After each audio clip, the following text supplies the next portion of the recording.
நீங்கள் என் பெயரால் தந்தையிடம் கேட்பதையெல்லாம் அவர் உங்களுக்கு தருவார் என உறுதியாக உங்களுக்கு சொல்கிறேன். இதுவரை நீங்கள் என் பெயரால் எதையும் கேட்டதில்லை. கேளுங்கள், பெற்றுக்கொள்வீர்கள். அப்போது உங்கள் மகிழ்ச்சியும் நிறைவடையும்.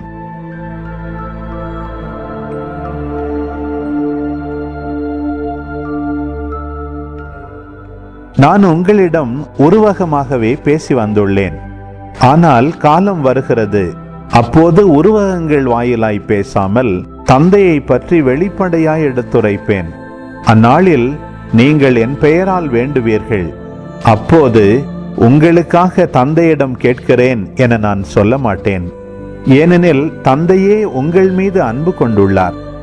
நீங்கள் என் மீது அன்பு கொண்டு நான் கடவுளிடமிருந்து வந்தேன் என்று நம்புவதால் தான் தந்தையும் உங்கள் மீது அன்பு கொண்டுள்ளார்.